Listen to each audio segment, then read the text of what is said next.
Helo, Nerys Howell Welsh yma, yn coginio ryseitiau o'n llyfr newydd Bwyd Cymru yn ei dymor. Hi, I'm Nerys Howell. I'm cooking recipes from my new book, Welsh Food by Season. Dyma ryseit syml iawn ar gyfer cinio neu swper ysgafn, sef tatws, caws, pob. This is a very simple, easy recipe that you can eat for lunch or a light supper, and it's called Rarebit loaded potatoes. Cook y tatws wedi pobi yn ei hanner. Cut the cooked potatoes in half and scoop out most of the potato, leaving at least a 1 cm rim.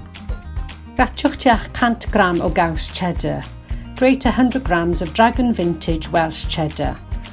Wedyn gratiwch hanner winwns. Then grate half an onion ac ychwanegwch y ddau at y tatws. Then add both to the potatoes.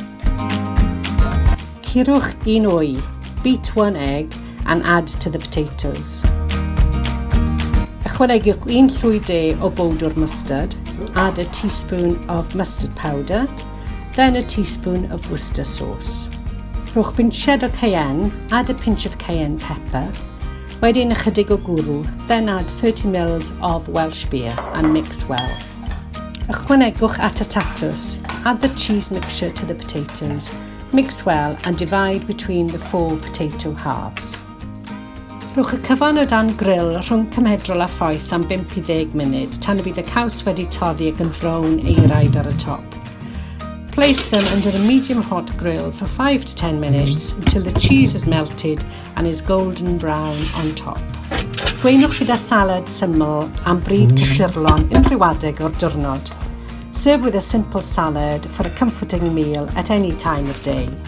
Y peth gorau am y ryseit hyn yw bod bron potel cyfan o gwrw ar ôl I yfed. The best thing about this recipe is that you have nearly a whole bottle of beer to drink with your rarebit loaded potatoes. Iechyd da.